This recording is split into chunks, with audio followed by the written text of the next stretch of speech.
scorching summer is back, and on one hand, temperatures continue to soar across North India and several other parts of the country, and on the other hand, tourists are flocking to hill stations to escape the relentless heat. But this rush for relief is taking a toll on the mountains. From Mussoorie and Nainital to Joshimath and Char Dham routes, roads are choked with vehicles, leaving tourists and pilgrims stranded for hours together.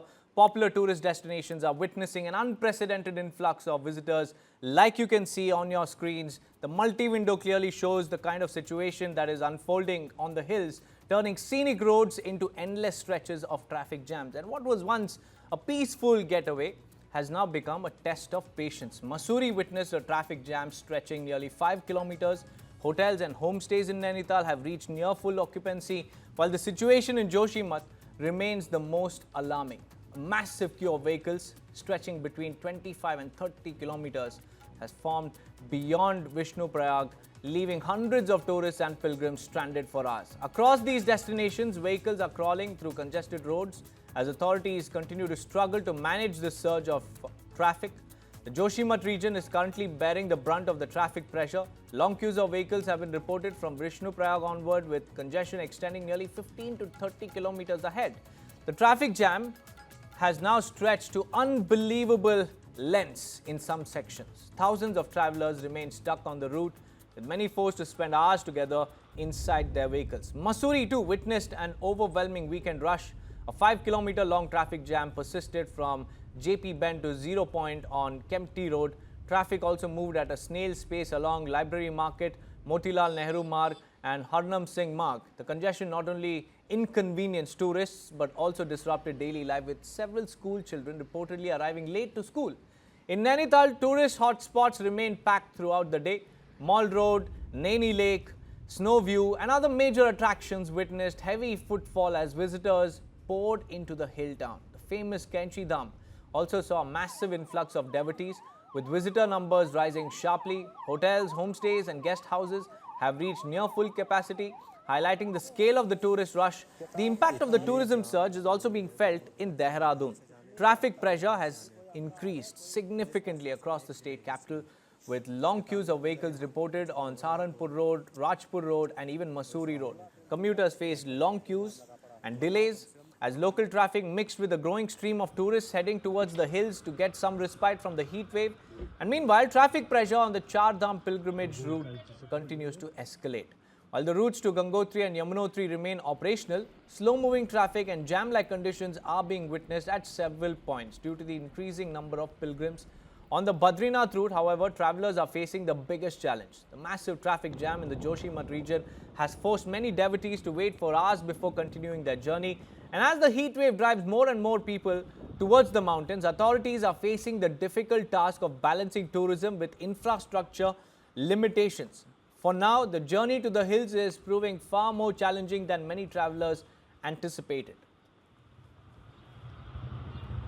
And to help us understand the sensitivities, we have Dr. Vibha Dhawan, Director General of TERI.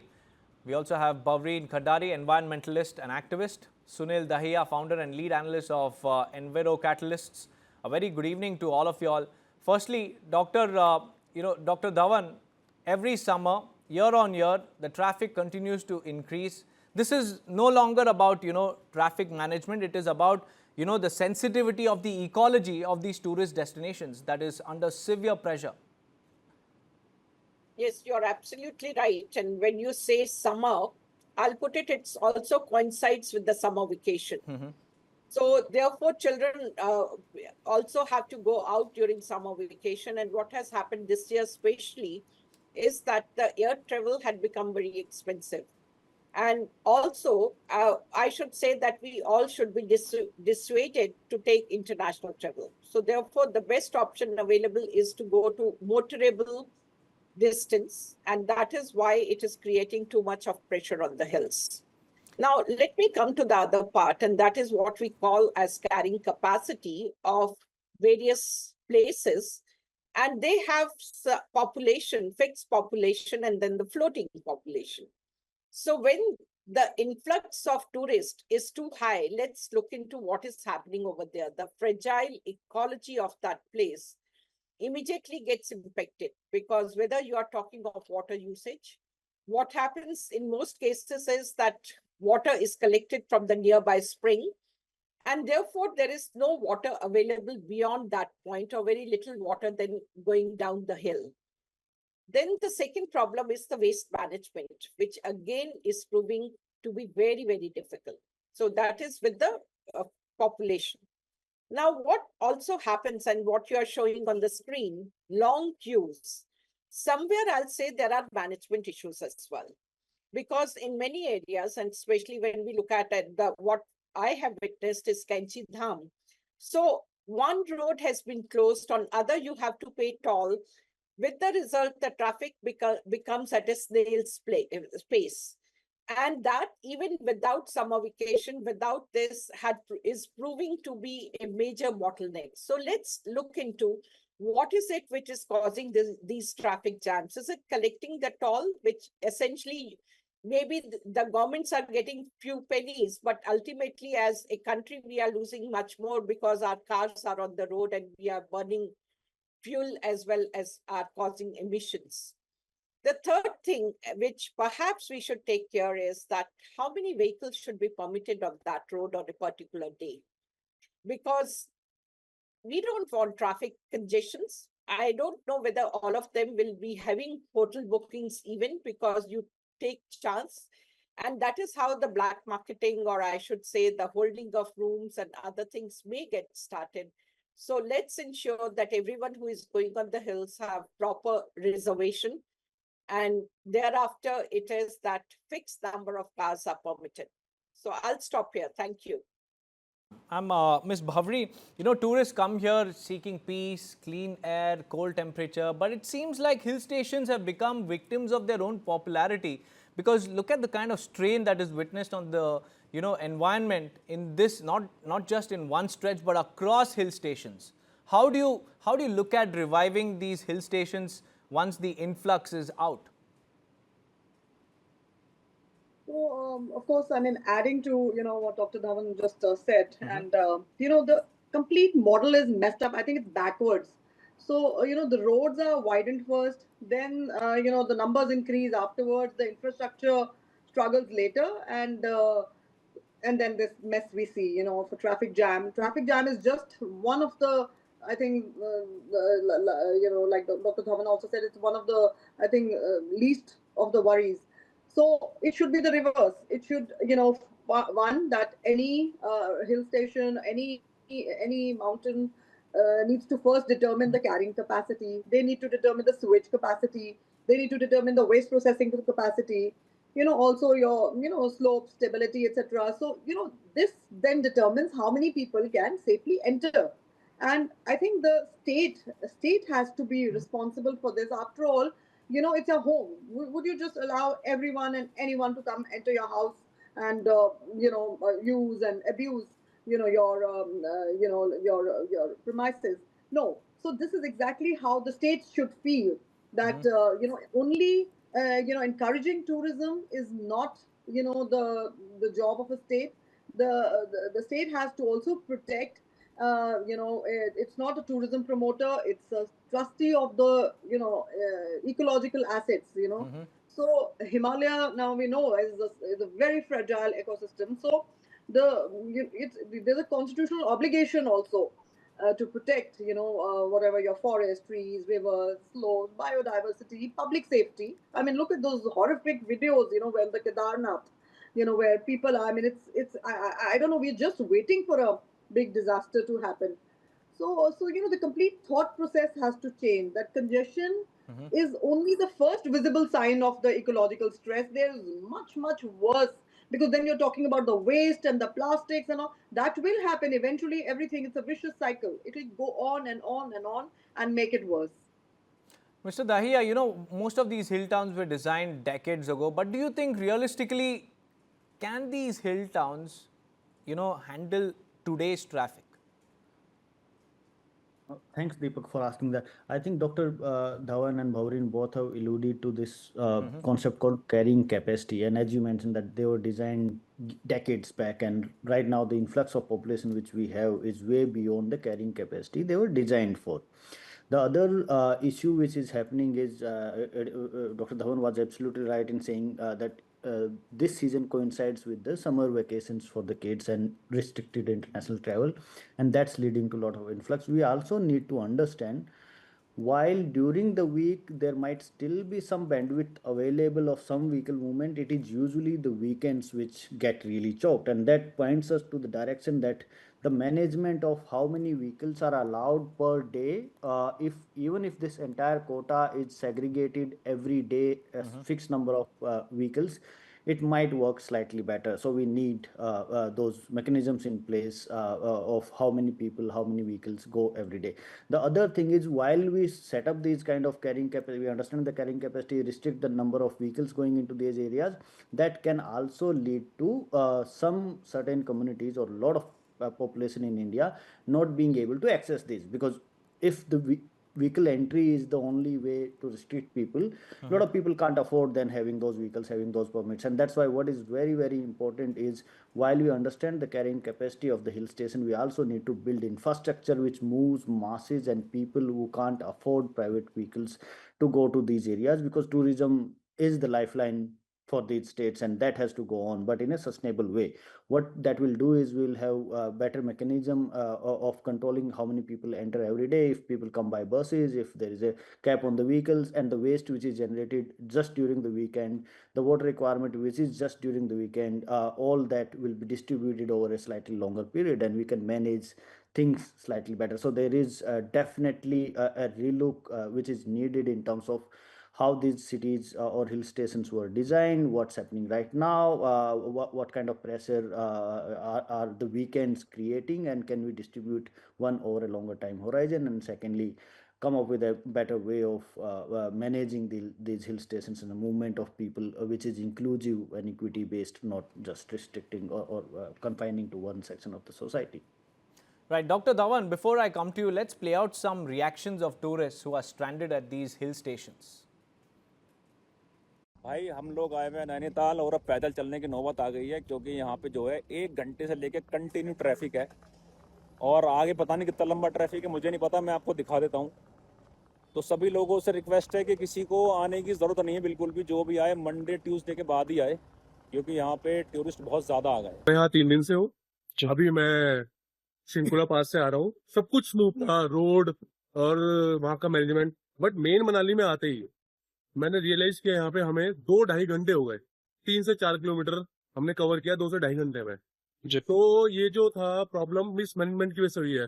यहाँ पे police को मैं निवेदन करता हूँ, हिमाचल सरकार को निवेदन करता हूँ कि वो एक अलग से, कि जैसे कि ये हॉलीडेज है, वेकेशन है सबके लिए, तो एक कमेटी बनाए जहाँ पे एक प्रशासन अच्छे से काम करे और सारी पुलिस व्यवस्था अपनी ड्यूटीज जैसे अभी भी कर रहे हैं, बहुत अच्छा मैनेज कर रहे हैं, पर थोड़ा और बेहतर हो सकता है। हाँ, कहीं ना कहीं देखिए, जब हम क्या कहते हैं पीक सीजन है, समर वेकेशन मनाने आता है, तो सब कुछ बहुत महंगा होता है, चाहे वो होटल्स हो, चाहे वो कुछ भी हो। अब ठीक है, हमें इतना फर्क नहीं पड़ता, बट मुझे लगता है कि बाकी लोगों को काफी फर्क पड़ता होगा और उस हिसाब से उनको सुविधाएं मिल नहीं पा रही हैं। काफी बेहतर है, पहले से, मैं पिछले साल आया था, उससे काफी बेहतर है। Dr. Dhawan, I have just 3 words to tell all these tourists. Note to self. As much as they preach others not to come to these tourist destinations, even they should probably understand the kind of crowd that is expected on the weekends. But Dr. Dhawan, what are the long-term impacts we are looking at? See, long-term, it's also mentioned because this is just the first sign. What is actually going to happen, and it has already started happening. Because tourism in these places, it's becoming very popular, and they know that there is going to be influx. It's not just in summer, it's also going to be there in winter, it's going to be during Dussehra vacation. So it's more or less round the year. So what happens is that there is unregulated construction going on. And not only it's unregulated in terms of number of stories they are building, it is also the quality of construction. So if there is a disaster, and which is bound to happen because Himalayas are young mountains, and any kind of disturbance, you are actually damaging the rock, and you are not putting enough of iron and steel over there. And therefore, if there is any disaster, and it's soft rock, so it's going to happen. And then there is going to be lots and lots of losses of lives as well, property and lives. So we should be careful about it. The other is that we are going there in search of, I should say, pure air that we will be able to breathe.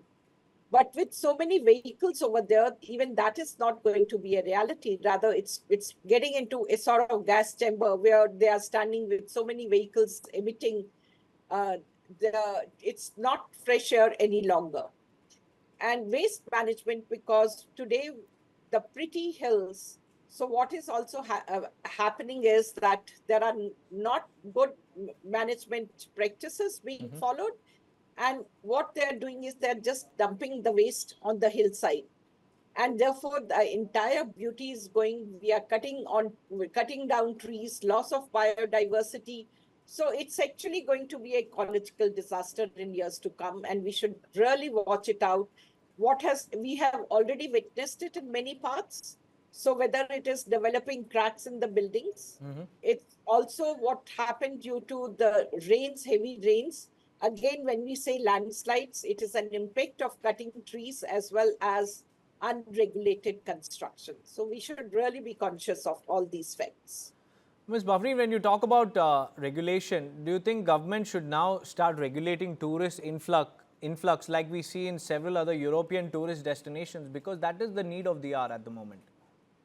Yes, absolutely. Like I said, I mean, there is no question of, I mean, there is no waste management can work if your waste is 100 times or 1,000 times more than what you can, treat there. So it should be totally dependent on the sewage treatment plant that you have and your studies, etc. They can, I'm sure they have, and they can do more studies to see how many people actually can come in.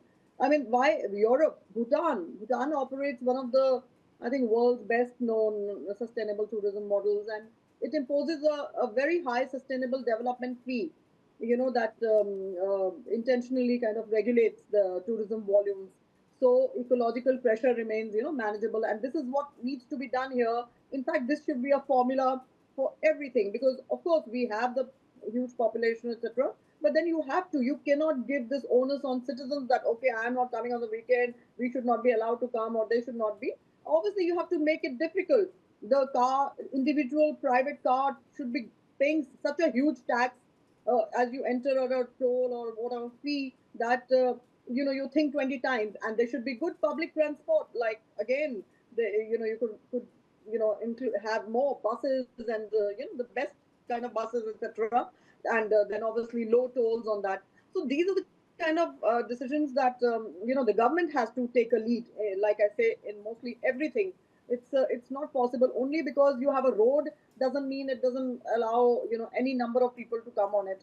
And we see that the Himalayas are not failing because too many people wish to visit them. They're failing because no one is actually working on it. Nobody's determining how many people that they can safely sustain. And like I said, the roads may increase access, but it's the environmental governance which will have to be led by the government, by the state governments, by the center. May I also add, like the Char Dham roads that were broadened. I mean, it was clearly, these were the feeder routes which which were brought in only because they needed movement of troops and heavy military equipment, etc. For that reason that they were widened. But where is the space for that? I mean, how come a military route is actually has these millions of people, tourists? So how are we going to work on the national security rationale also? So these are things. I mean, it's quite confusing, to citizens also now seeing that. So I think my most biggest ask would be that to operate these roads, when you operate these roads, they must reflect that the how many people it can take, how much waste management, how much carrying capacity it has, and how much infrastructure control can be done on that basis. That's right, ma'am. And, kudos to the BRO because they have established roads in unimaginable places. But that doesn't mean that tourists take advantage of it. Sunil Dahiya, what does data tell us about, tourist arrival versus the infrastructure Himalayan cities can handle and have? So, first of all, this data doesn't come out in public domain. Like even the conversations, the kind of you are having for last few weeks, the media is talking about it. That is the only way to tell people that the capacity of the hill stations has been saturated and please don't come to these hill stations. We don't hear about these numbers of cars, numbers of people, the waste management which Bhavin was talking about. Those numbers don't come out. So if we purely speak from data perspective, it will be very difficult to do so because of the lack of transparency there, and that also leads to a lot of confusion in people and these traffic jams.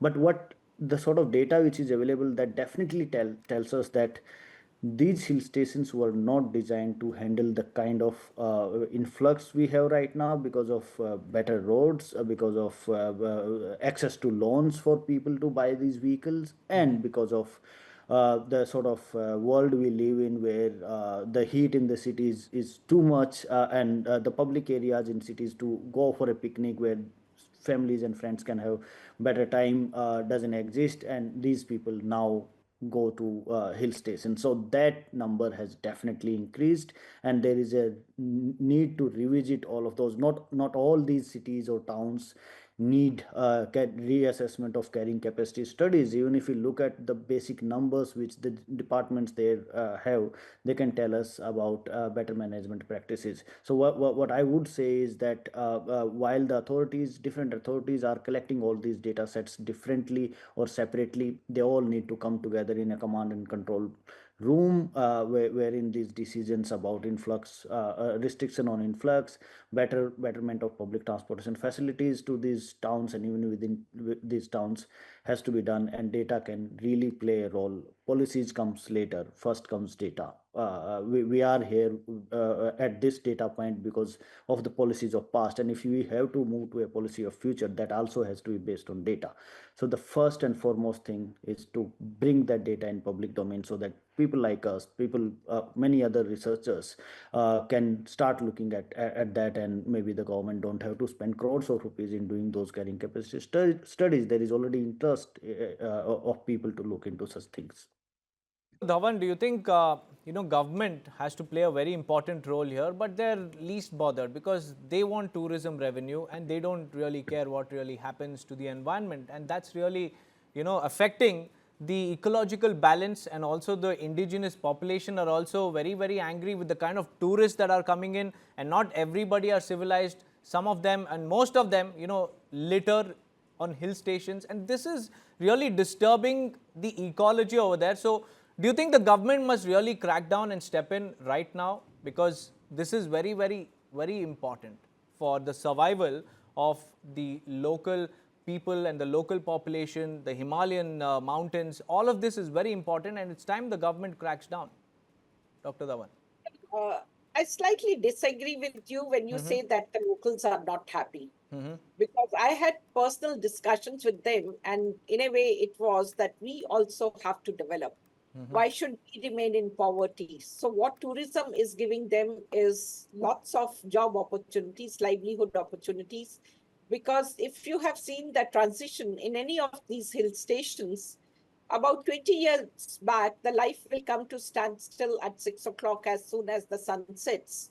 But today, if you go there, there are the best bakery shops, liquor shops, and their children are getting employment. So in fact, I had discussed with them and I said, what is the long-term implication? So the answer was, aren't you facing it in Delhi as well? You are also living in gas chambers. So if we sacrifice something and our children have a better future, why not? So it is very difficult for government also to say we are going to stop it like this, but definitely better planning, because as rightly mentioned, can we think of public transport? Because otherwise there are very large number of vehicles going there. Similarly, where are the bottlenecks? So if we even look at Dehradun, so Delhi to Dehradun has become 3.5 hours, but then to enter Dehradun again takes you an hour because it's like a neck canal. So we have to sort out those problems as well. What is the reason for the traffic? We have to look into better waste management.